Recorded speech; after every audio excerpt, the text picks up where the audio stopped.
Bakal pasangan calon Paslon Gubernur dan Wakil Gubernur Bali yang diusung Partai Koalisi Indonesia Maju Kim Plus, Made Mulyawan Arya atau Degaja dan Putu Agus Suratnyana atau PAS telah mengikuti tes kesehatan hari pertama di RSUD Bali Mandara Minggu 1 September.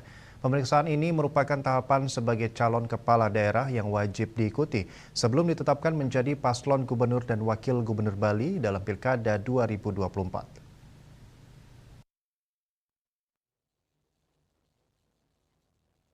Selama kurang lebih 6 jam menjalani pemeriksaan kesehatan, paslon yang menamakan diri Mulia Pas ini mengatakan telah menjalankan pemeriksaan kesehatan dengan baik.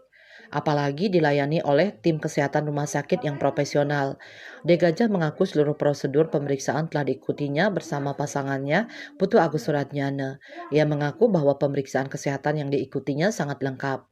Mereka pun optimis hasil dari tes kesehatan ini akan baik. Meskipun tidak ada persiapan khusus, namun paslon Mulia Pas memiliki hobi yang sama yaitu olahraga.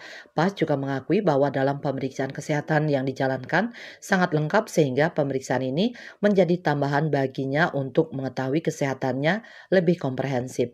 Paslon ini pun mengucapkan terima kasih kepada tim dokter RSUD Bali Mandara yang telah melayani secara profesional. Dikatakan semua telah berjalan lancar dan diharapkan hasilnya juga lancar.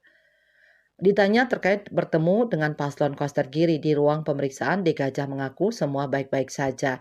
Ia kembali menegaskan bahwa dalam berdemokrasi, kompetitor bukanlah lawan, melainkan kawan yang diajak berkompetisi untuk merebut hati masyarakat dalam memilih pemimpin Bali yang melayani masyarakat sepenuh hati. Bali Pos melaporkan.